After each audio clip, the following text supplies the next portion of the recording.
Hello everyone, and welcome to the PowerPoint on the Auteurs. François Truffaut, he was one of the major French New Wave directors, and he's also considered an auteur. He was a central figure in defining the auteur theory, and the auteur theory basically says that the director should be the author of his work. And there's a couple other elements that film historians and film critics have added in. Some believe that the director's style and vision should be reflected in his work so that there's a particular signature on each of his films. Also, that there perhaps would be some autobiographical elements within each of their movies. So the auteur theory is looking at this not just authorship, where the director is considered the author of the film, but also the idea that within this authorship that there should be very personal elements from the director and a very personal style that should be recognizable. And again, not everybody believes this with the auteur theory, but for many this is considered all a part of the theory. So back to Truffaut. His major cinematic influences were Alfred Hitchcock, John Ford, Howard Hawks, and Renoir. So you can see that there was a great influence from American films overseas in France, and also the French were very influential to American filmmakers here in the United States. So Truffaut's third film, Jules and Jim, it's an homage to Renoir's cinematic style and themes, which really brings home this influence that Renoir had on Truffaut. So another director that we talked about in the last module from the French New Wave is Jean-Luc Godard, and he's considered the most prolific and stylistically radical of the French New Wave directors. In other words, his films, which we saw, for example, with Breathless, was just a complete departure from existing, at least popular, French films at the time. And Godard was known for breaking all of the conventions of cinema, including conventions that he himself invented. So in one film he might use a particular style or a technique that became essentially associated with Godard and associated as a style, a particular identifiable style, and then in the next film he might take that convention and completely break it down, even though he himself had invented that particular style, or at least was credited with inventing that style in one of his films. And one thing I wanted to point out again with Breathless that we didn't talk about in the last module is that it was a tribute to the gangster film of the American cinema. So another thing we haven't touched on too much in this course is women, and in this particular case I want to talk about women of the new wave. There was a movement in France during the 80s and 90s where French cinema had a particularly high percentage of women directors, a higher percentage than any other national cinema. And contemporary French cinema is supportive of first and second time directors.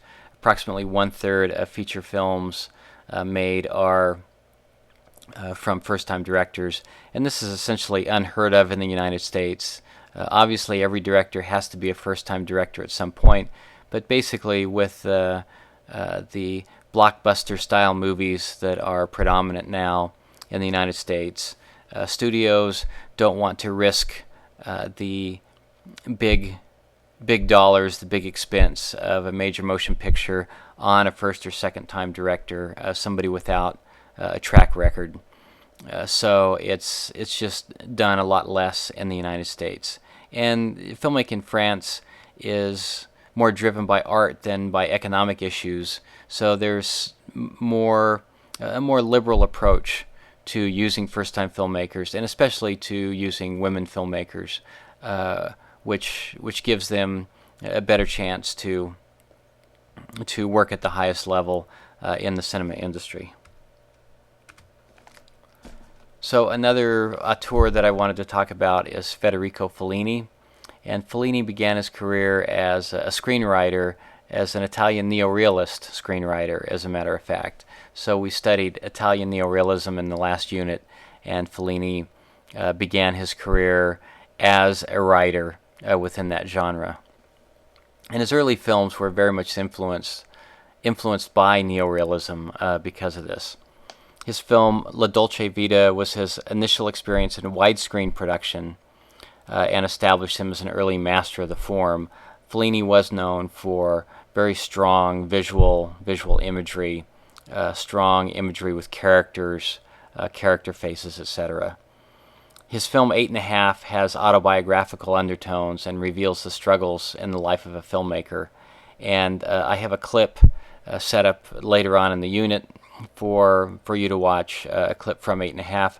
So look for that visual, that very cinematically visual style, the unusual characters, the unusual situations that the film portrays. It's the opening of the film, and it's really quite striking with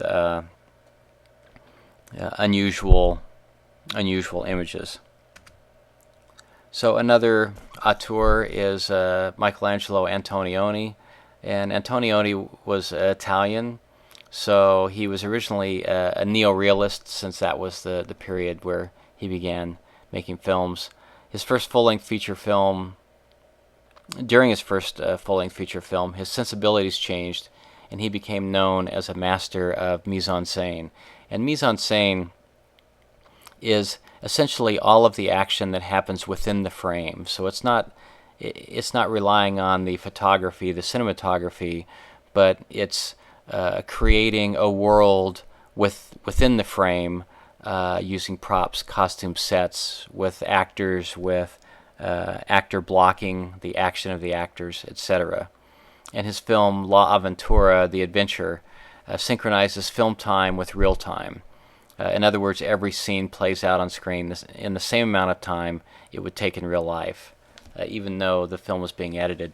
And this is quite unusual because filmmaking typically uses techniques that tend to compress time, that pull sections of time out, sort of the cut to the chase type of thing, where you can compress real time into film time and instantly take people to other places, or have things that might have actually taken several hours that now take place maybe in a minute or two on screen by pulling out portions of the scene.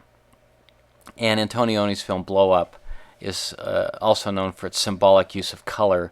So this is important, not just using color as a way of just making a film more realistic, but using color to, in various ways as symbolism, and also making color almost a character in the film. And Bergman is a Scandinavian director.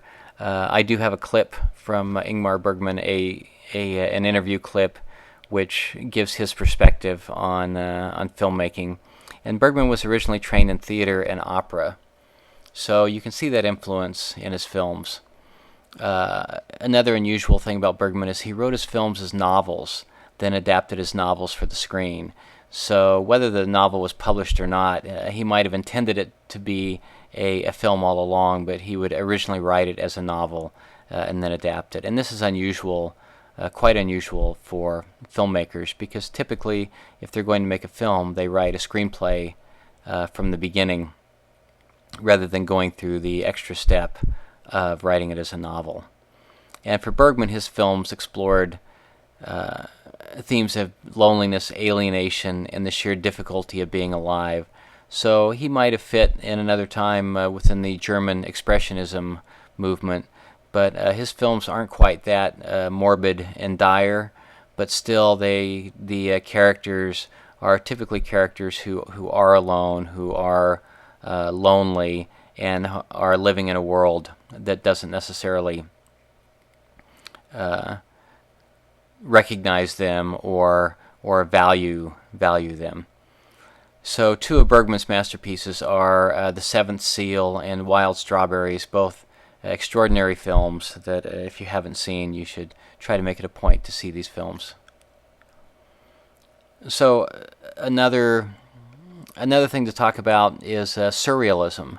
And in the last unit we talked about neorealism, but surrealism sort of takes cinema the other direction. And Buñuel's Phantom of Liberty is a film that represents surrealism in cinema, and I have a clip in the unit for you to watch to see a piece from this film. And the overall structure of the film is one of seemingly unconnected episodes linked together by random encounters. And I think that's even though this source is Wikipedia, I think that sums it up pretty well. That there is a structure to the film, and when you see it, you will see things that don't make sense, images and other things that don't seem to flow. But part of the surprise comes from a very structured type of film, just with elements that don't make sense. So I wanted to mention a few modern auteurs, and a director doesn't work his way into the auteur club. Auteurs, there's a lot of debate about who is actually an auteur and who fits the theory, and a lot of that comes down to what theory you subscribe to. But there are some that stick out, I guess you would say, where they're generally agreed on as being auteurs, and I just wanted to mention a few of those. David Fincher, Ang Lee, the Coen brothers, Guillermo del Toro, a Mexican filmmaker, Quentin Tarantino, Steven Spielberg, and Woody Allen. And some of these, like some might argue that Spielberg isn't really an auteur. His films now tend to be studio blockbuster type movies, which doesn't really necessarily fit the mold of an auteur. But still, there are some that feel like his movies do adhere to the auteur style of authorship. So the film that we're going to screen in this unit, I wanted to talk a little bit about that, is called City of God. It was directed by Fernando Morales and co-directed by Katja Lund. And it's exciting to me to pick this film because it was nominated for 4 Academy Awards, including Best Director, and the co-director actually is a female director. So this film is based on a true story, and it's adapted from the novel City of God. So I hope that you enjoy the film. Thank you.